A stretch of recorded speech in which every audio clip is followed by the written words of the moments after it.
Right now, though, I want to welcome to the program from Doctors for Responsible Gun Ownership, our friend Dr. Timothy Wheeler. Dr. Wheeler, thank you so much for coming on the program tonight.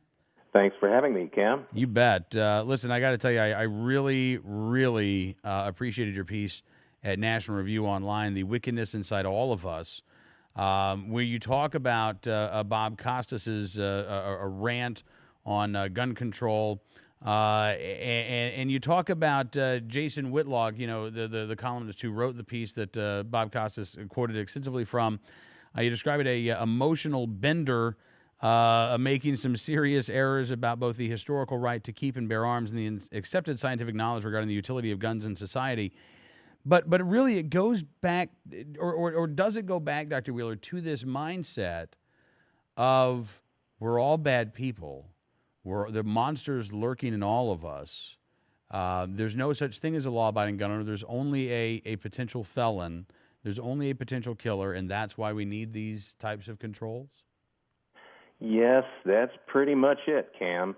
For example, Bob Costas continually refers to this thing called gun culture. Yes. This whole issue has been bouncing around the media like crazy over the last 72 hours or so, and the most recent thing that I saw was an interview with O'Reilly on Fox News tonight.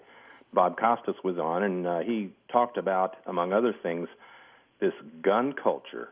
And he goes on to describe the gun culture that he visualizes, and he says that it's the kind seen in, quote, inner cities and in gangsta rap videos, and he talks about Wild West. It has a Wild West, cowboy, Dirty Harry aspect. Mm-hmm. That's apparently what Bob Costas thinks you and I and all of your listeners are like, and all the NRA members and the 80 million other people in the United States who own guns. And Jason Whitlock had pretty much the same view.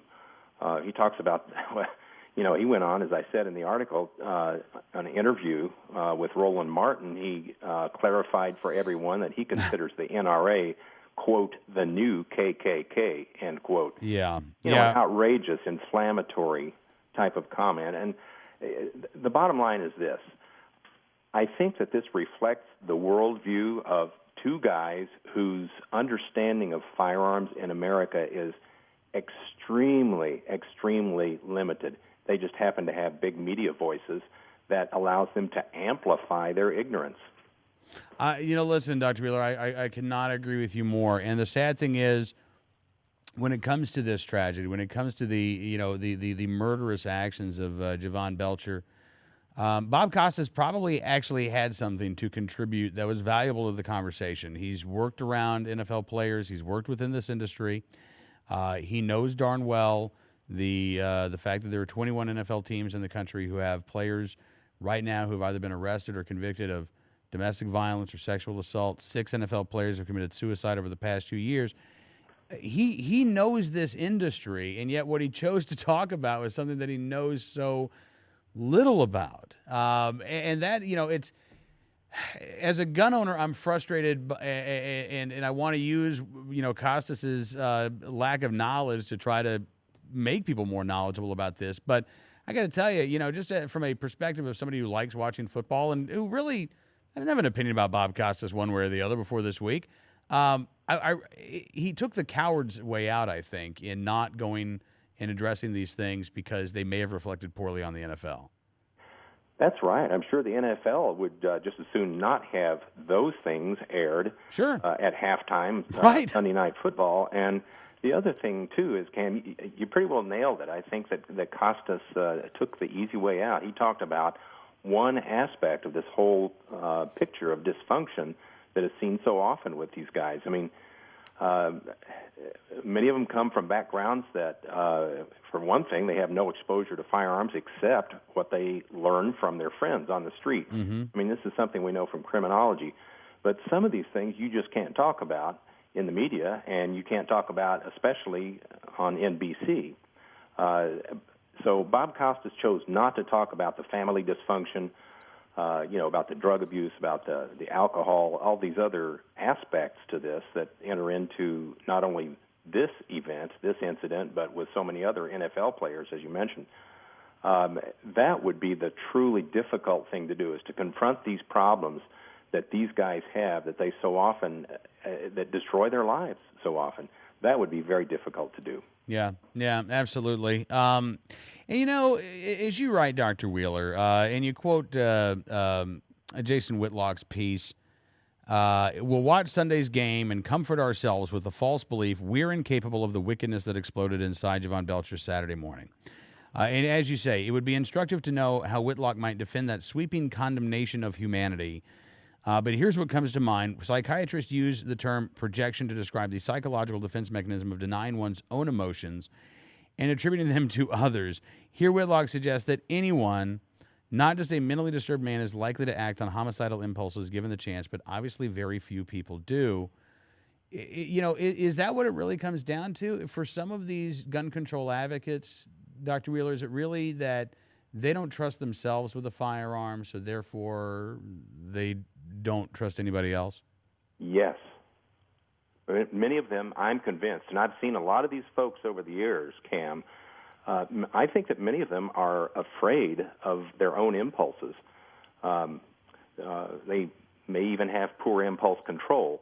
But the idea is that, and this is a well-described phenomenon in psychiatry, that people who are afraid of their own violent impulses, and come on, everybody has somebody they'd like to choke out. We all experience these feelings and these emotions, but we learn early on, 99.999% of us, how to control those feelings, to channel them, and to get along with others. Right. It's just such a distortion to say otherwise and to consider that anybody could go off in the direction that Jovan Belcher went off. Well, and again, if you talk to responsible gun culture, people who are responsible gun owners, what they'll tell you oftentimes is, look, when I'm carrying, I am far less likely to let my emotions get the best of me. I am constantly thinking about how this could escalate. I don't want a situation to escalate. I don't want to get cops involved. I don't want to get attorneys involved. When I'm carrying a firearm for self-defense, I'm on my best behavior. Absolutely, and the statistics on crime bear that out. And this just reflects those inner controls on our emotions and our impulses that we learn in the process of growing up. Absolutely. And so, again, what it comes down to, and I think this is something that Bob Costas really has failed to acknowledge in all of his post-halftime interviews, is that, once again, it comes back to the individual. Culture is not determined by an inanimate object. Culture is determined by individuals. And if the NFL has a culture, as you say, where irresponsible and cavalier ownership of firearms is the norm, then the NFL needs to change that. But that is not, in any way, shape, or form, how we would define gun culture as evidenced and lived by the tens of millions of law-abiding gun owners across this country. Certainly not. And all I can say, Cam, is that we will continue to try to educate folks. I think it's a process that's ongoing. I believe you're right. Dr. Wheeler, thank you so much, sir, for coming on the program tonight. A real pleasure talking to you, and hope we can do it again soon. Thank you, Cam.